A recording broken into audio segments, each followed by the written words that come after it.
South Sudan is nearly the size of Texas, and the Dinka people make up 3 million of their 20 million population, which comes out to be 35.8 of their population. They are the largest ethnic group in Sudan.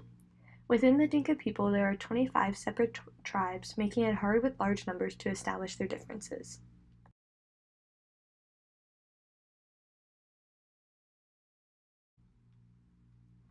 South Sudan is located east of Ethiopia and south of Kenya in Africa. The Nile River runs from south to north across the country. This allows some people to access some of these resources. The average temperature of South Sudan is 85.8 degrees Fahrenheit with little rain. The high temperatures create many problems for the Dinkas.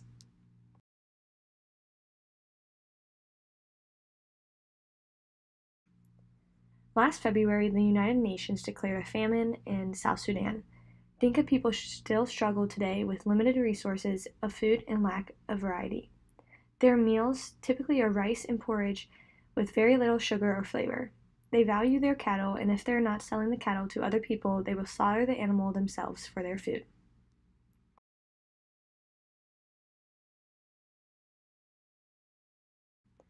The political stance in South Sudan is a touchy subject.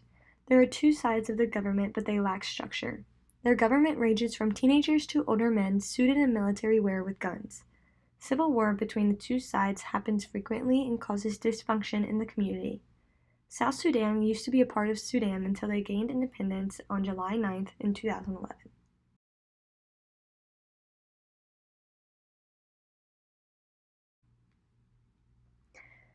Clothing is limited in South Sudan, and most of the clothes come from other people or are made by hand. Their clothes differ based on what their plans are for the day.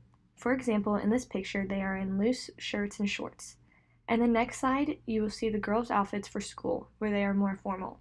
Typically, though, girls are in longer skirts and bright colors.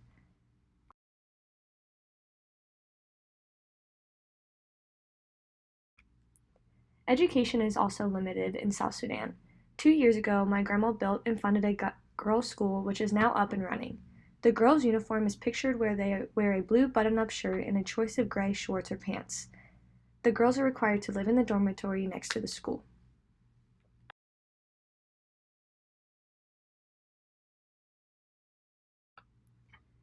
Their economic focuses are cattle, agriculture, and trading.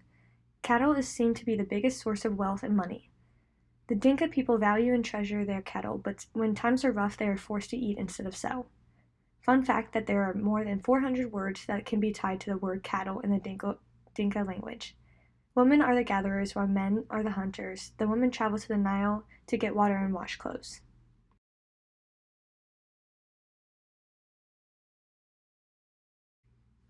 The Dinkas believe in one God and participate in church every Sunday. My grandma and her friends served as missionaries and were so welcomed by their community. This is a picture of David teaching some children more about God. The Dinkas love new people and welcome religions that focus on one God.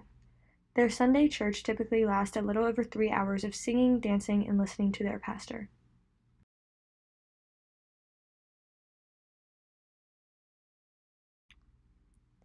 The Dinkas use one word to symbolize multiple words. For example, sing can be used to describe a good friend or someone who is acting in a nice manner.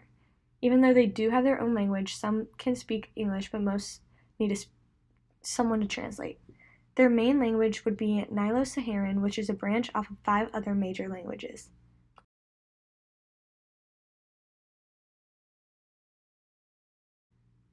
During marriage, birth, and death, there are common animal sacrifices. The cattle serve another role in marriage as a man's bride wealth.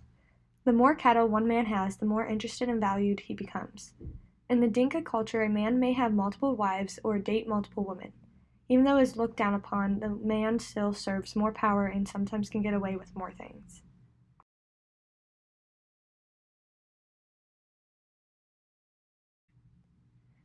Transportation is difficult and must be planned. If anyone needs to travel, they must correlate rides in advance with someone who has a car. The majority of people must walk, or some may have a bicycle. But there is only one main road, which is dirt and unpaved, where one can travel to the capital and back.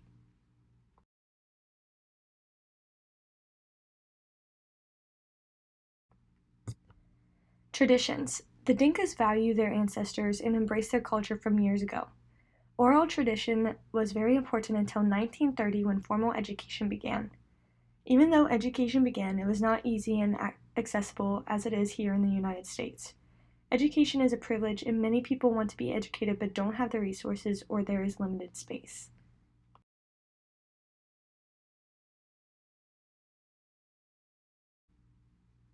As in earlier slides, I mentioned the importance of cattle. Cattle is probably the most valued item in their culture. The Dinkas also love to play soccer and run. They value their time together, and when new people from different communities arrive, they are greeted with unconditional love. The government is mostly the only source of violence in their community other than theft.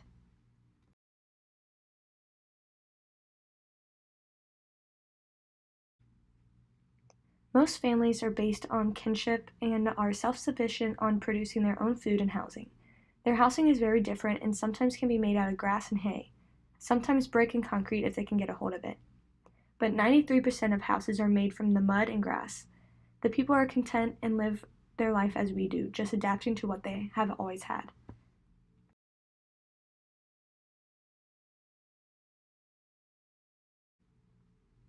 Women are inferior to men, but depending on the person, you may be seen as an equal. The woman cannot serve in the military and just recently in the past 4 years could go to school. As outsiders, we can see the issues between the two genders, but they don't seem to want to make a difference. In my opinion, the women and men are sticking to what they know and are not welcome or know of change.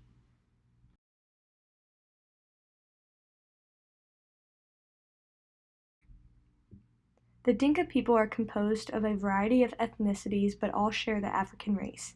Their ethnicities differ based on their language, culture, and kinships. With close to 3 million people in their culture, it's hard to distinguish each individual. Sometimes it's easier to distinguish the Dinkas by their religion and language because of their most common similarities.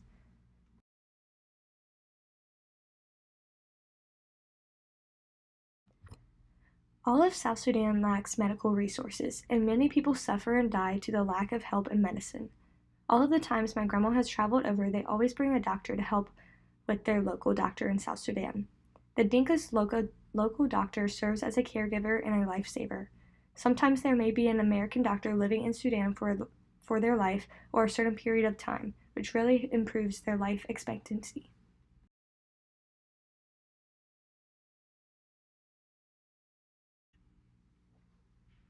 There is very little, if any, technology within the Dinka culture. Most of the pictures I provided within the slides were the first time any of the people have seen what they really look like.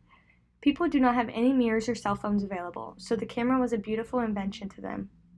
To get internet connection and mobile services, you must travel to Juba, the capital, or have stronger cell service than Verizon.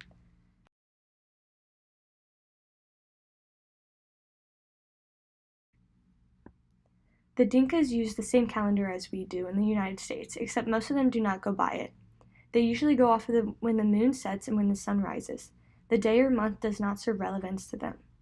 They see it as if everything gets done, completed in one day, and can calculate when the sun is rising or setting, then they are perfectly fine.